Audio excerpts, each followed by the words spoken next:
दोस्तों सुजलॉन एनर्जी की बात करें तो स्टॉक के अंदर आज हमने कुछ गिरावट देखी है। अब इसके पीछे वजह है बाजार में ज़बरदस्त गिरावट। अब आप देख ही सकते हो कि पिछले कई दिनों से बाजार में जो दौड़ लग रही थी उस पर ब्रेक लगाए और इसी तरह से सुजलॉन भी पिछले दिनों बहुत ज़बरदस्त दौड़ चुका है। काफ़ी कम समय में 5 गुना रिटर्न दिया है सुजलॉन ने। लेकिन सुजलॉन की दौड़ तो बहुत बाकी है। जिस तरह से कंपनी का बिजनेस आगे बढ़ रहा है, लगातार गवर्नमेंट का सपोर्ट मिल रहा है और इनके पास एक के बाद एक ऑर्डर मिल के आ रहे हैं, बड़े बड़े कॉर्पोरेट हाउस इनके साथ में इस समय बिजनेस टाइप कर रहे हैं, तो आप समझ ही सकते हो कि सुजलॉन आने वाले समय में एक बड़ा मल्टीबैगर बन सकता है। काफ़ी लोगों को ये डाउट होता है कि कंपनी पिछले दिनों काफ़ी ख़राब कर चुकी है, भारी नुकसान में आई थी, इसकी प्राइस नीचे आई थी, इसलिए आने वाले समय भी वैसा होगा। लेकिन हमेशा ऐसा नहीं होता है। हर कंपनी के लिए एक ख़राब वक्त भी होता है और एक अच्छा वक्त आता है। सुजलॉन का ख़राब वक्त खत्म हो चुका है क्योंकि सुजलॉन पूरी तरह से डेट फ्री हो चुकी है और आने वाले समय में जिस तरह से इनके पास कैश फ्लो भी है और साथ में बिजनेस के लिए बहुत सारे इनके पास ऑर्डर है जिसको कंप्लीट कर सकते हैं, इनके पास लेटेस्ट टेक्नोलॉजी है, तो ये स्टॉक तो आने वाले समय कमाल कर सकता है। यहाँ पे कुछ बड़ी अपडेट है जिसको जानेंगे इस वीडियो के माध्यम से और क्या इस समय हमें सुजलॉन में निवेश करना चाहिए, इस वीडियो के माध्यम से समझने की कोशिश करेंगे। लेकिन फ्रेंड उससे पहले अगर आप पहली बार हमारे चैनल पे आए तो चैनल को सब्सक्राइब कर दीजिए, एक बेल आइकॉन दबा दीजिए ताकि जब भी नया वीडियो बने पहला नोटिफिकेशन आपको मिले। वीडियो पसंद आए तो लाइक से जरूर कीजिए। चलो फ्रेंड्स वीडियो स्टार्ट करते हैं। मैं हूँ आपका दोस्त SP दवे और हमारे अपने चैनल ऑनलाइन कमाई में आपका बहुत बहुत स्वागत है। सबसे पहले अगर हम बाजार की बात कर ले तो आज BSE सेंसेक्स 71,356 के स्तर पे क्लोजिंग दी है, जहां पे 535 पॉइंट की बड़ी गिरावट थी, यानी 0.75% गिरा BSE सेंसेक्स। अब यहाँ पे जो सबसे जो बड़ी बात है कि गिरावट है जो बिल्कुल निचले लेवल पे हुई, यानी जो आज समझ सकते हो कि जो दिन की बड़ी गिरावट थी उसके हिसाब से ही गिरावट हुई है, रिकवरी नहीं हुई है। आप समझ सकते हो कि शुरुआत तो सुबह काफ़ी ठीक ठाक हुई थी, निगेटिव जरूर हुई थी लेकिन बहुत ही कम मायने से, लेकिन बाद में आप देखें तो गिरावट लगातार बढ़ी है और उसके पीछे प्रॉफिट बुकिंग का मामला बन रहा है। वैसे निफ्टी एनर्जी में आज हमने पॉजिटिव क्लोजिंग देखी है, 33,791 के स्तर पे 0.26% की तेजी थी। अब सुजलॉन एनर्जी की बात करें, स्टॉक की शुरुआत हुई 38.25 पर और यही दिन भर का हाई था। क्लोजिंग भी कल की यही थी, यानी बिल्कुल फ्लैट शुरुआत की स्टॉक ने, लेकिन जो लो बना वो 37.70 का है, यानी देख सकते हो कि इसमें गिरावट बनी। अंत में क्लोजिंग 37.90 के आसपास रही, जहाँ पे 0.92% की गिरावट देखने को मिली, लगभग 1% की गिरावट। तो बड़ी गिरावट तो नहीं है। एक तरह से देख सकते हो कि इस समय जो काफ़ी बड़ी तेजी बनी, इसके बाद में लोग वेट कर रहे हैं कि जब एक बार स्टॉक फिर से 40 को क्रॉस करके तेजी के साथ आगे बढ़ेगा तभी इसमें इस ट्रेंड के अंदर हम सफ़र करेंगे। और इसी वजह से देखें तो थोड़ा वेट एंड वॉच बन रहा है बड़े फंड हाउस की तरफ से। और सबसे जो बड़ी बात है कि अभी ASM लिस्ट में भी है और इस वजह से इंट्राडे ट्रेडिंग भी नहीं होती है और इस वजह से ज़्यादा अप डाउन तो बिल्कुल देखने को नहीं मिल रहा है।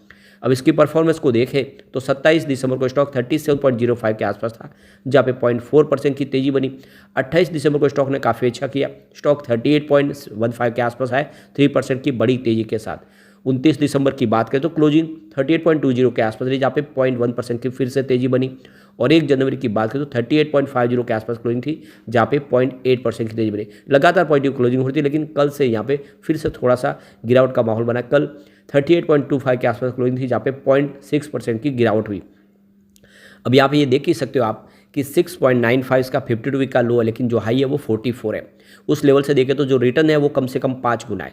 ज़बरदस्त रिटर्न, और वो भी काफ़ी कम है, सिर्फ 6 से 7 महीनों में इसने 5 गुना से ज़्यादा का रिटर्न दिया है। और अब स्टॉक थोड़ा सा कंसोलिडेशन के मोड में दिखाई दे रहा है। ऑल टाइम लो रेंज तो इसकी 1.70 की जो कोरोना के काल में आई थी, और 459 इसकी हाई प्राइस है 2008 के पहले आई थी, जब मार्केट हमारा क्रैश नहीं किया था लोहमैन ब्रदर्स की वजह से। उसके पहले स्टॉक बहुत तेज़ी से दौड़ रहा था। अब आप देख सकते हो कि उसके बाद में इसमें प्राइस जो बढ़ी तो उसके बाद में स्टॉक को स्प्लिट भी किया गया, क्योंकि लगातार स्टॉक जब से इसका IPO उसके बाद में स्टॉक दौड़ा ही था और काफ़ी लंबा पीरियड रहा, जब लोगों को भारी नुकसान भी हुआ। आप देख सकते हो कि वॉल्यूम लगभग एक जैसे ठहराव से आ गया। पिछले 1 महीने पहले इसका 5 करोड़ का वॉल्यूम था, 1 वीक पहले 4 करोड़ का वॉल्यूम और डिलीवरी बेस पूरा काम है, और कल 3 करोड़ का वॉल्यूम था, आज भी 3 करोड़ का वॉल्यूम हुआ है। अब यहाँ पे जो सबसे बड़ी बात है, इसका मार्केट कैप इस समय 51,509 करोड़ के आसपास है, यानी 50,000 करोड़ को क्रॉस कर चुका है। अब इस हिसाब से देखें तो ये स्टॉक के लिए बहुत बड़ी पॉजिटिव बात है, क्योंकि इस हिसाब से अब ये मिड कैप का हिस्सा बन जाएगा, क्योंकि इसका जो मार्केट कट का जो आप कट ऑफ प्राइस के हिसाब से देखें तो जो मार्केट कैप जो के हिसाब से है, स्मॉल कैप से मिड कैप में जाने को बिल्कुल तैयार है ये। तो इसी सप्ताह यहाँ पे MFI की तरफ से अनाउंसमेंट होगा कि कौन कौन सी कंपनियाँ जो मिड कैप में जाएगी, जिसमें सुजलॉन एनर्जी सबसे बड़ी प्रबल दावेदार है, क्योंकि इसका मार्केट कैप काफ़ी शानदार है। उसके बाद मझगांव डॉक इसके अलावा कल्याण ज्वेलर्स, अजंता फार्मा, SJVN और एक्साइड इंडस्ट्रीज भी मिड कैप का हिस्सा बनेगी। अब मिड कैप में जाने का मतलब ये होगा कि नया निवेश आना शुरू हो जाएगा। बहुत सारे जो म्यूचुअल फंड्स है या फिर जो फॉरेन इन्वेस्टर है वो सिर्फ मिड कैप में ही निवेश करते, वो स्मॉल कैप में निवेश नहीं करते, रिस्क वहाँ पे ज़्यादा होता है, तो उनका इन्वेस्टमेंट आना शुरू हो जाएगा और ये बड़ा पॉजिटिव ट्रिगर होगा, तब तेजी की संभावना बन जाएगी। दूसरी जो एक बड़ी अपडेट और है कि फाइनेंशियल 2024 में ब्रोकरेज हाउस की तरफ से कुछ स्टॉक सजेस्ट किए, कुछ सेक्टर सजेस्ट किए जिसमें निवेश किया जा सकता है, जो आने वाले समय एक अच्छा मल्टीबैगर रिटर्न दे सकते हैं। तो आप देख सकते हो कि यहाँ पे सतीश मेनन जो एग्जीक्यूटिव डायरेक्टर है जियोजित फाइनेंशियल सर्विस की, उनके हिसाब से इस समय इस जो नए साल में अगर आप देखें तो कैपिटल गुड्स में, इंफ्रास्ट्रक्चर, सीमेंट सेक्टर में और रिन्यूएबल एनर्जी सेक्टर में आपको निवेश करना चाहिए। यह स्टॉक सारे के सारे अच्छा करते हुए दिखाई देंगे। सेक्टर से संबंधित कंपनियां काफ़ी शानदार प्रदर्शन कर सकती है। तो देख सकते हैं सतीश मेनन के हिसाब से रिन्यूएबल सेक्टर काफ़ी अच्छा है, सरकार का पूरा सपोर्ट मिल रहा है और सरकार ने ग्रीन हाइड्रोजन मिशन लॉन्च कर दिया है। इसको पूरा करने में विंड एनर्जी और सोलर एनर्जी का सबसे बड़ा योगदान होगा। ऐसे में स्टॉक कमाल कर सकता है, तो दाव आपको सुजलॉन में लगाना चाहिए क्योंकि यह विंड एनर्जी सेक्टर की लीडर कंपनी है। अब यहाँ पे इसके कुछ निगेटिव और पॉजिटिव पहलू को देख लेते जिससे आपको समझने में आसानी हो जाएगी सुजलॉन कितनी मजबूत है। तो पहला पॉइंट तो यहाँ पे निगेटिव वो है एनुअल रेवेन्यू, जिसमें 9.29% की गिरावट है।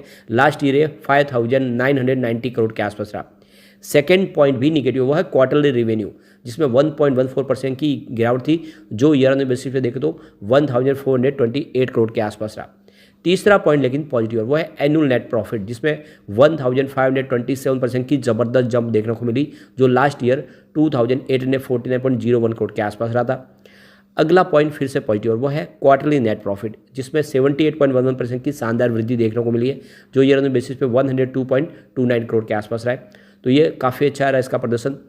इसके बाद अगला पॉइंट फिर से पॉजिटिव और वो है स्टॉक की प्राइस, जिसमें 253% की शानदार जंप देखने को मिल रही है। तो इसके सेक्टर के मुकाबले इसका प्रदर्शन बहुत ही अच्छा रहा है। इसके बाद अगला पॉइंट निगेटिव वो है डेट टू इक्विटी रेशियो, जो 1.73 है, ये हायर देन 1 है। वैसे डेट टू इक्विटी रेशियो ये साल भर के हिसाब से दिख रहा है। अभी फिलहाल करंट में तो इसका डेट टू इक्विटी रेशियो है ही नहीं, क्योंकि कंपनी ऑलरेडी अपना डेट सारा क्लियर कर चुकी है। तो इसमें यह भी एक इसको पॉजिटिव समझना है आपको। अगला पॉइंट फिर से पॉजिटिव वो है रिटर्न ऑन इक्विटी यानी ROE, जो 259% है, मोर देन 20% है। तो ये इसके लिए एक बहुत बड़ा पॉजिटिव पॉइंट बनता हुआ दिखाई देगा। इसके बाद अगला पॉइंट फिर से पॉजिटिव और वो है म्यूचुअल फंड की होल्डिंग जो इंक्रीज हो चुकी है। देख दो कि 3.96% थी जो लास्ट क्वार्टर के अंदर, वो 4% तक आई है। एक पॉइंट निगेटिव वो है प्रमोटर की शेयर होल्डिंग में, प्रमोटर की होल्डिंग डिक्रीज हुई है 1.21%। तो इसके पीछे वजह थी कि इन्होंने QIP लाया, तो उस QIP की वजह से इन्होंने अपनी होल्डिंग तो कम की, लेकिन उस QIP के माध्यम से इन्होंने अपने सारे कर्ज को चुका लिया। ये बहुत बड़ी बात होगी, इनके पास कैश भी है तो आप अपने ऑर्डर को पूरे कर सकते हैं। तो ये भी पॉइंट जो भले निगेटिव हो, लेकिन एक तरह से इसके सेहत के लिए अच्छा है। इसके बाद अगला पॉइंट फिर से पॉजिटिव है इंटरेस्ट कवरेज रेशियो, जो 2.02 है, हायर देन 1.5 है। तो कंपनी अपने इंटरेस्ट पेमेंट कंफर्टेबली चुका सके, इसमें कोई चिंता की बात नहीं है। तो कुल मिला के इसमें पॉजिटिव पॉइंट का पलड़ा बहुत ज़्यादा भारी है। करीब 6 से 7 पॉजिटिव पॉइंट है यहाँ पे, निगेटिव पॉइंट मात्र 4 है। तो आप समझ ही सकते हो कि इसके अंदर सेहत बहुत ज़्यादा सुधर चुकी है। ऐसे में आने वाले समय सुजलॉन आपको एक अच्छा रिटर्न दे सकता है। सिर्फ लॉन्ग टर्म का नजरिया लेकर निवेश करें तो आने वाले समय सुजलॉन आपको एक ज़बरदस्त रिटर्न दे सकता है। इसकी रेटिंग भी बहुत ही शानदार है। मास्टर रेटिंग 5 स्टार में से 2 स्टार की रेटिंग है, जो काफ़ी कम कह सकते हैं। EPS स्ट्रेंथ भी थोड़ी सी वीक है, क्योंकि 5 स्टार में से मात्र 2 स्टार की रेटिंग है। लेकिन बायर डिमांड के मामले में देखें तो 5 स्टार में से 5 स्टार की रेटिंग निकल के आ रही है, जो बहुत ही ज़बरदस्त है। इसकी प्राइस स्ट्रेंथ भी बहुत मजबूत है, 5 स्टार में से 5 स्टार की रेटिंग पूरी निकल के आ रही है। और ग्रुप रैंक के मामले में भी देखें तो 5 स्टार में से 5 स्टार की रेटिंग है। ओवरऑल रेटिंग बहुत अच्छी है। ऐसे में लॉन्ग टर्म का नजरिया लेकर निवेश करना चाहिए। आने वाले में समय में सुजलॉन आपको मालामाल कर देगा। कम से कम इसको 5 साल दीजिए, यह आपको ज़बरदस्त रिटर्न दे सकता है, जैसा पिछले दिनों दिया इन्होंने। लेकिन फ्रेंड, कोई भी इन्वेस्टमेंट करने से पहले अपने फाइनेंशियल एडवाइजर से बारे में ले ले या अपना खुद का रिसर्च करें, क्योंकि मैंने वीडियो आपके एजुकेशनल पर्पज़ के लिए ही बनाया। वीडियो पसंद आए तो लाइक शेयर जरूर कीजिए और चैनल को सब्सक्राइब कर दीजिए। Thank you friend.